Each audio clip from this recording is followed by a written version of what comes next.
Voici l'énoncé de l'exercice. Donc on se demande s'il existe une application de R dans R continue qui envoie les rationnels sur les irrationnels et les irrationnels sur les rationnels.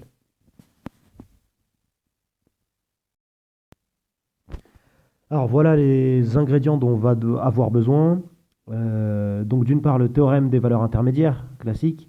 La notion d'image directe d'une partie par une fonction f. Donc là on se donne A une partie de R.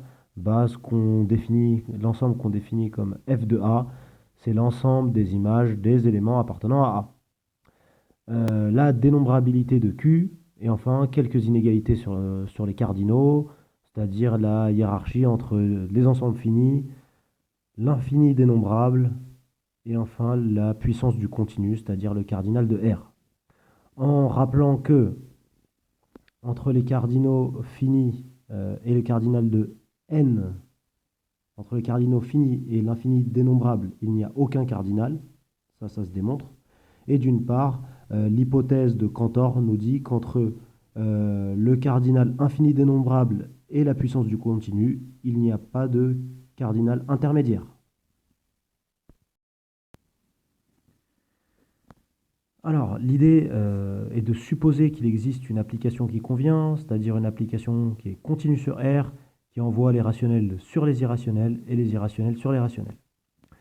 Donc, l'ensemble f de R, c'est-à-dire c'est l'ensemble des images, l'ensemble des f de x pour x appartenant à R, ça peut s'écrire comme la réunion de l'ensemble des images des rationnels avec la réunion avec l'ensemble des images des irrationnels.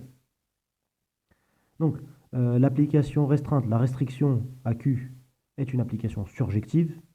Donc, dire qu'il existe une surjection de Q vers f de Q, c'est dire que dans l'ensemble f de Q, il y a entre guillemets moins d'éléments que dans Q. D'une part, donc, on a montré comme ça que f de Q est au plus infini dénombrable.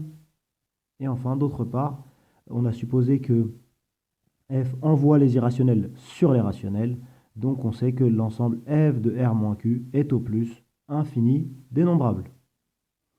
Donc, comme f de R s'écrit comme la réunion de f de Q, f de R moins Q, deux ensembles pour lesquels on a justifié qu'ils sont au plus infini dénombrables, et il y a des résultats généraux sur ça qui nous disent que quand on prend la réunion de deux ensembles qui sont finis ou infinis dénombrables, la réunion est aussi infinie dénombrable.